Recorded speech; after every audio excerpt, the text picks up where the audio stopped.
नमस्कार मित्रांनो, तुम्हा सर्वांचं तुमच्याच यूट्यूब चॅनलवरती पुन्हा एकदा सहर्ष स्वागत।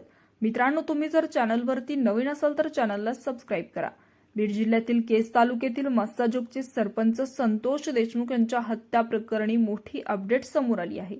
या बहुचर्चित प्रकरणाने राज्यातील राजकीय वातावरण चांगलंच ढवळून काढलं होतं।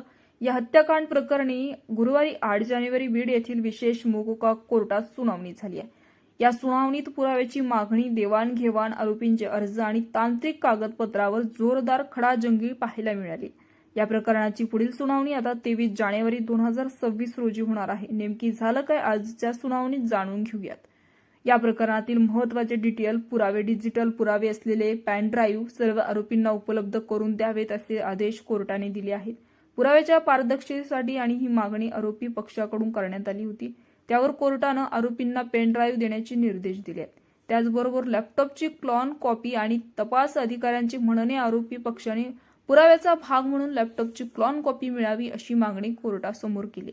यावर तपास अधिकारी आणि सरकारी पक्षाने आपले म्हणणे मांडण्यासाठी वेळ मागितला असून येत्या 15 कार्यालयीन दिवसात यावर लेखी उत्तर देण्याचे आश्वासन दिले।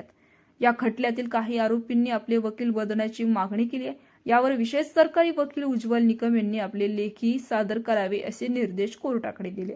या प्रकरणातील एक महत्त्वाचा आरोपी विष्णू चटे यांनी आपले कारागृह बदलण्यात यावे अशी कोर्टाकडे मागणी केली। त्यांच्या वकिलामार्फत या संदर्भात विनंती करण्यात आली असून सुरक्षितेच्या किंवा इतर कारणास्तव हा बदल मागण्याची समजते।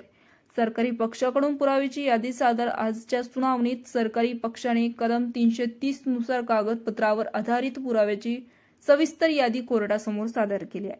या पुराव्याच्या यादीवर आता आरोपी पक्षाला आपले म्हणणे मांडायचे असून कोर्टाने त्यांना तसा सूचना दिल्या। दरम्यान 9 डिसेंबर 2024 रोजी मस्साजोगचे सरपंच संतोष देशमुख यांचं अपहरण करून त्यांची अमानुष हत्या करण्यात आली।